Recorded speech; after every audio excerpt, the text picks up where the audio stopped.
So last week I found on eBay a $150 Android 4.0 10-inch resistive display tablet, the MID M1050, a no-name Android tablet.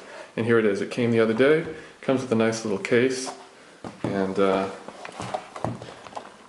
me show you the hardware first. Here we have two USB ports. You can plug in a keyboard and a mouse and use it like a laptop computer, which is pretty neat, except that the keyboard, there's a little delay after typing, which is pretty annoying. There's two micro SD slots. There's a mini HDMI, not micro HDMI, which I learned is a different thing. And then there's Ethernet, which is kind of cute. Then over here we've got some buttons. You don't really need a home or menu button or a back button. That's like to make it look like an iPad. You don't really need those because Ice Cream Sandwich has the buttons on the display. And there's the power button. So let's turn it on. One super annoying thing is that you press the button, it takes like 3-4 seconds to turn on. And here we go. The display itself is okay. It's 1024 by 600. It's not exactly a Retina display, and it doesn't look. I mean, I don't know if you can tell, but there's kind of like a rainbowy, particly, lasery effect that isn't too nice. For viewing angles, going up and down is pretty bad, but going left and right is okay. So you could watch a movie with this, and I have.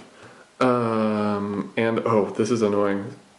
You probably can't see this, but sometimes going back and forth there's flicker. So I guess the graphics adapter is not top notch. The other thing about it is that it is a resistive display, which is very, it's gotten a bad rap, I think. I got it because I like to draw, and it comes with a stylus, and I can draw a lot more accurately than I can with a capacitive display. But it does have its downsides, the most notable of which is that multi-touch, it's not that it doesn't work, but it works really, really badly. And the other thing is that when you double tap something, it often registers as a single tap. So if you're spelling something like poodle, it might come out as podal if you're not careful. The battery life is, I haven't used it all that much, so I haven't really put it through its paces, but it doesn't seem that great. I'd say don't expect more than 3 hours of heavy use. So that's pretty bad for a tablet, I think. In terms of software, Ice Cream Sandwich runs well. I was pleased to find out that Google Market Android Play Store is installed. That wasn't clear on eBay. I was able to install everything I wanted except for Droid Emu, which is an emulator, though I don't know what I would do with it without multi-touch.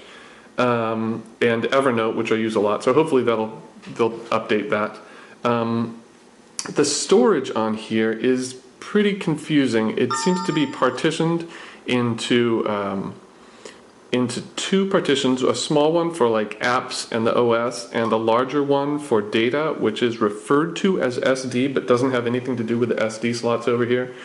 So I was running out, I installed a whole bunch of crap, and so I was running out of space on the smaller partition, so I used the, in Ice Cream Sandwich, I know you can move things to the SD card. So I did that for a bunch of apps, and then yesterday I was about to make this video and I found out that all the apps I had done that to wouldn't run, and I had to reinstall them. So that was very not cool. 3D performance is mixed. So I'll show you Fruit Ninja, which comes with it and cannot be uninstalled.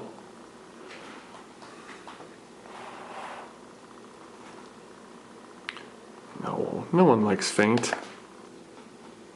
Not that.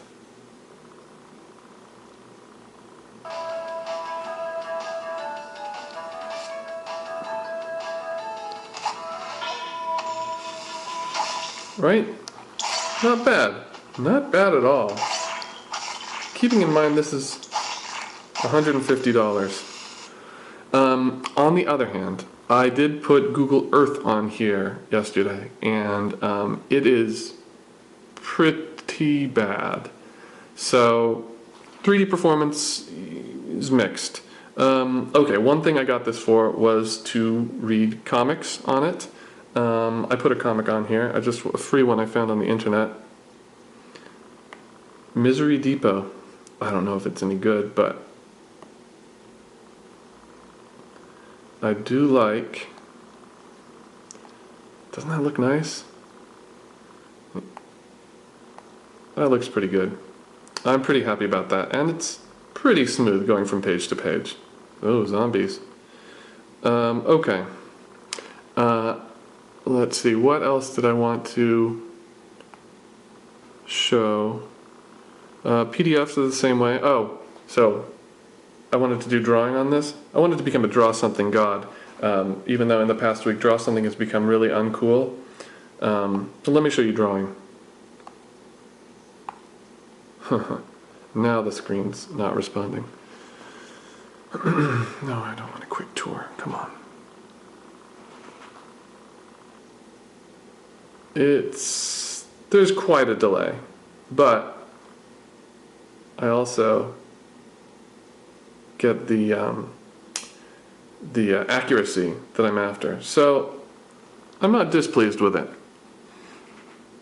But I can't zoom in.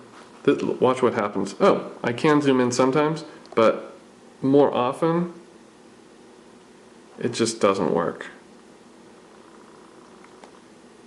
Yeah. So, last thing, let's look at video. Man, the screen's being really bad today. Come on now.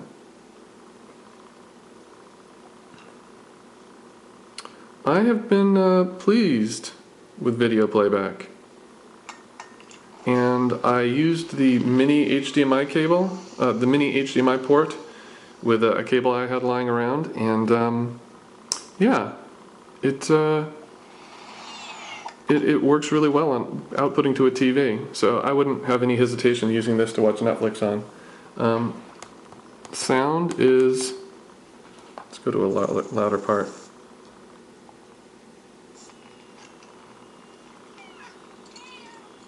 So that's on maximum. You know, speakers are okay. They're not as terrible as I was expecting. So all in all, I think this is a pretty miraculous device, considering its cost. But it does have some flaws that might be deal killers. I like it more than I thought I was going to. So yeah, thumbs up.